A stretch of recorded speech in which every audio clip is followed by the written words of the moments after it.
Bismillah, Assalamualaikum warahmatullahi wabarakatuh. Anak-anakku sekalian, rahimani wa rahimakumullah.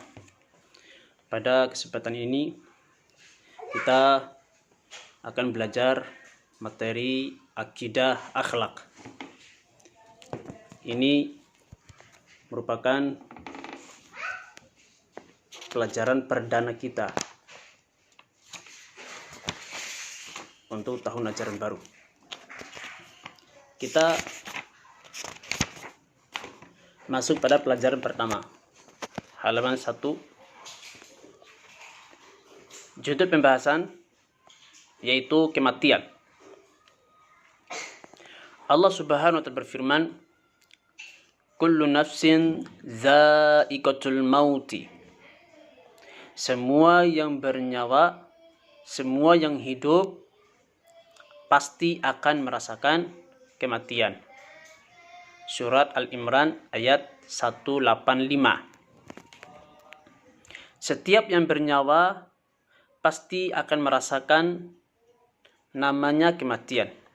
Semua ciptaan Allah, semua yang hidup, semuanya akan didatangi oleh kematian tanpa terkecuali. Manusia pasti mati. Bahkan malaikat sekalipun pasti mati. Iblis juga pasti mati. Malaikat dan iblis saja yang umurnya abadi, yang hidupnya selama-lamanya, tetap saja merasakan kematian. Kematian ini merupakan salah satu bentuk daripada kiamat, dan Nabi besar kita Muhammad sallallahu alaihi wasallam telah mengistilahkan kematian itu adalah bagian daripada kiamat, tapi ini dinamakan kiamat kecil atau kiamatus sugro. Kiamatus sugro yaitu kiamat kecil. Nabi pernah bersabda, laqad qamat qiyamatuhu. Apabila telah datang kematian pada seseorang, maka telah tegak kiamat kepadanya. Jadi Nabi mengatakan bahwasanya kematian juga merupakan kiamat, tapi itu adalah kiamatus sugro.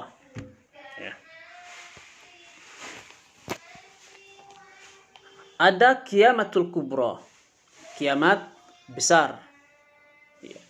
Kiamat kubro ini yaitu terjadinya kematian, kehancuran seluruh makhluk Allah Subhanahu wa ta'ala. Kehancuran, kematian secara besar-besaran. Kematian massal. Kalau kematian atau kiamat sugro tadi hanya manusia saja yang meninggal. Nah, adapun kiamatul kubro, semua makhluk Allah Subhanahu wa ta'ala meninggal. Itu yang disebut dengan hari kiamat. Hari kehancuran seluruh semesta alam. Pada saat itu kematian secara massal. Malaikat pada saat itu akan merasakan mati. Iblis saat itu akan merasakan mati. Semua makhluk Allah Subhanahu wa ta'ala, langit yang berdiri dengan kokohnya, matahari, galaksi, planet-planet, gunung yang begitu besar, semuanya akan mengalami kematian, kehancuran. Allah Subhanahu wa ta'ala berfirman, kullu man 'alaiha fan wa yabqa wajhu rabbika dzul jalali wal ikram. Semuanya akan binasa, semuanya akan hilang, semuanya mati. Yang tetap kekal itu hanyalah Tuhanmu yang memiliki kemuliaan. Jadi kehancuran semesta alam, kematian seluruh makhluk ini disebut dengan kiamatus sugro. Jadi kiamat itu ada dua. Ada kiamatus sugro, ada kiamatus kubro. Kiamatus sugro adalah kiamat kecil, yaitu kematian. Sedangkan kiamatul kubro adalah kiamat besar, yakni hancurnya semua semesta alam ini dan matinya seluruh makhluk Allah Subhanahu wa ta'ala.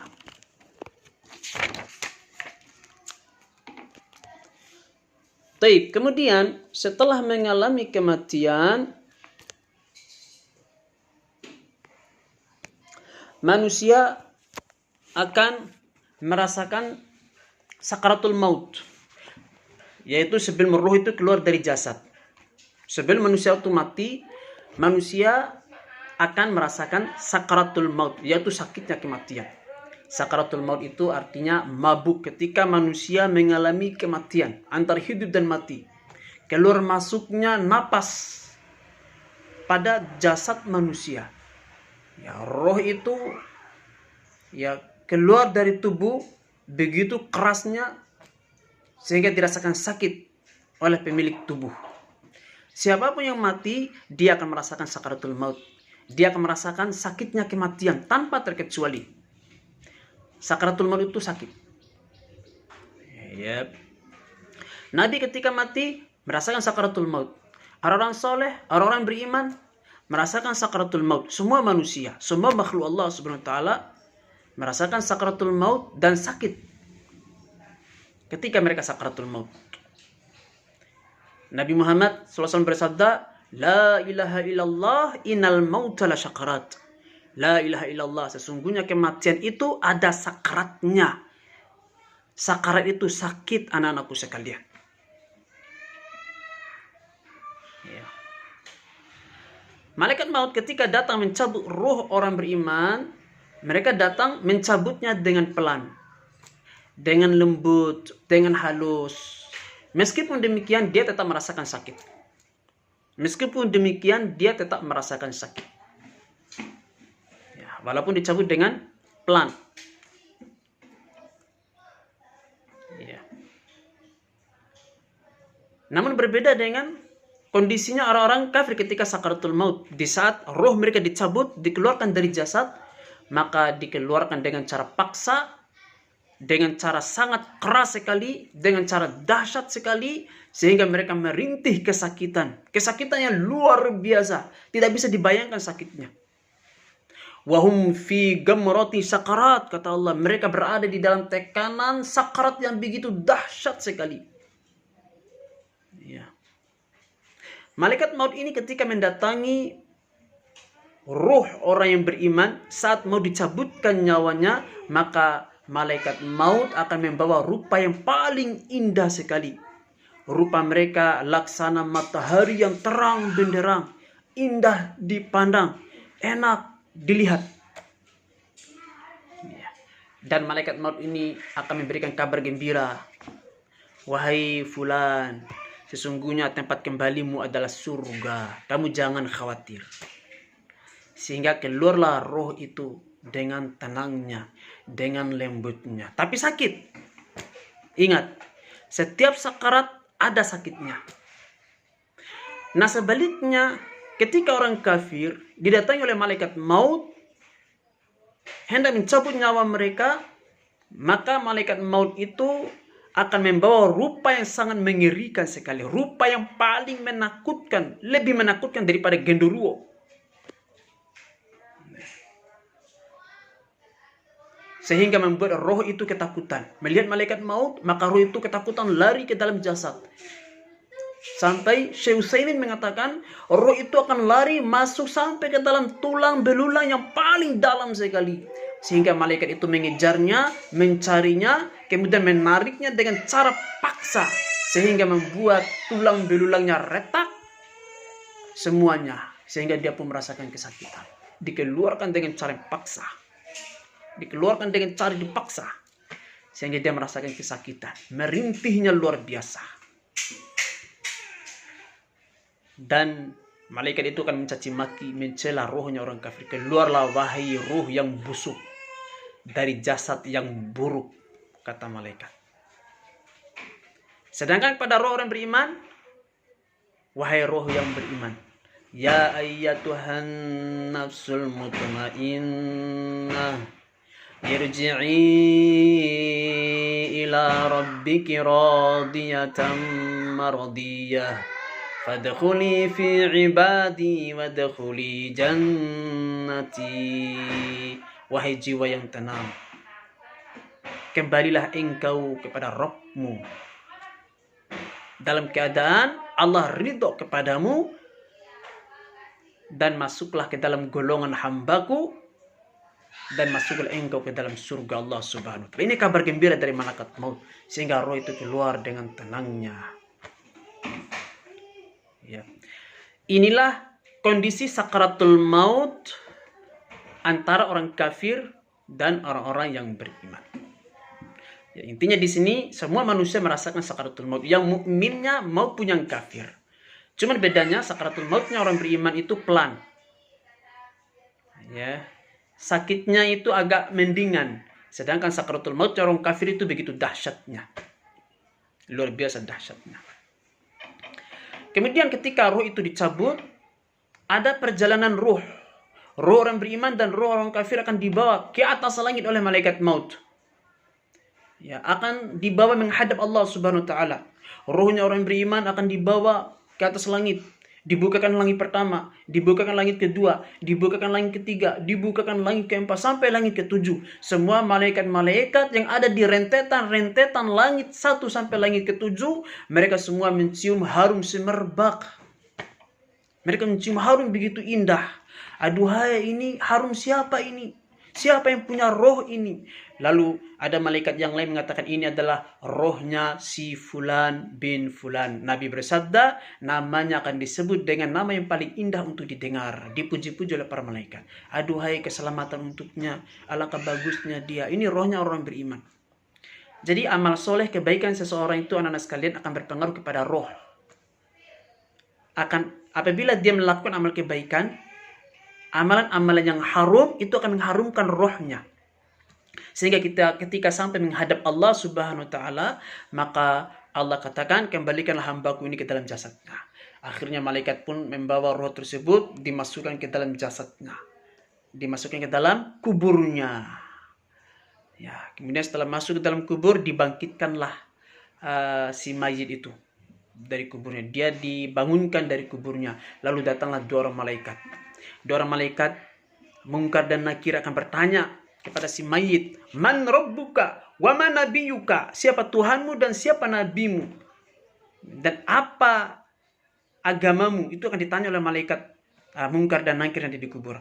Orang-orang beriman akan menjawab dengan jawaban yang mantap, Allah adalah Tuhanku, Islam adalah agamaku, dan Muhammad adalah nabiku.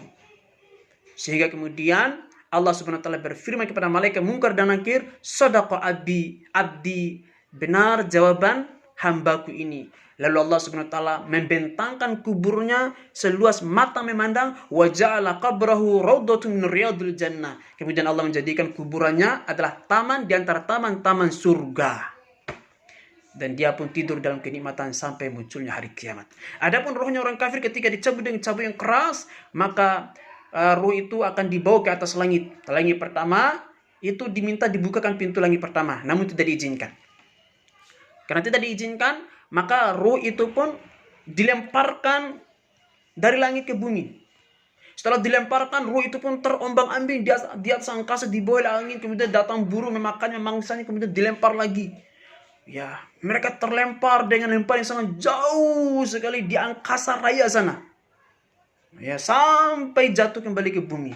Lalu ke bumi itu pun mereka masuk ke dalam jasadnya. Lalu jasad itu berdirikan. Datanglah malaikat Munkar dan Nakir dengan rupa yang sangat mengerikan sekali. Rupa malaikat Munkar dan Nakir ketika mendatangi pelaku maksiat, yaitu warnanya hitam, matanya biru, suaranya menggelegar dan sangat menakutkan sekali. Dan malaikat itu akan bertanya, man rabbuka, siapa Tuhanmu?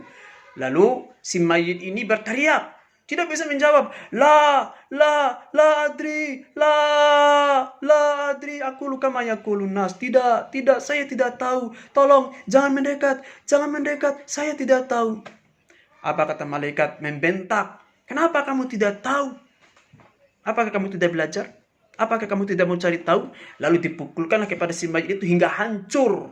Dengan pukulan palu yang begitu dahsyat, yang kata Nabi apabila dipukulkan ke gunung Uhud, maka gunung itu hancur menjadi debu. Saking dahsyatnya pukulan malaikat itu.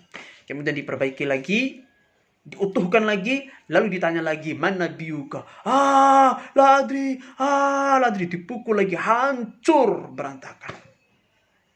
Diperbaiki lagi, ditanya lagi seperti itu, hancur. Kemudian kuburannya menjadi neraka dan mereka pun tidur di situ sampai datangnya hari kiamat.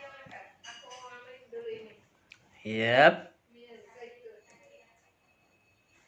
Inilah kondisi ya, antara orang beriman dengan orang yang kafir setelah kematian.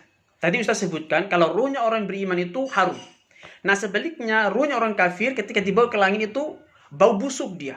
Busuknya luar biasa. Sampai-sampai para malaikat itu tidak tahan.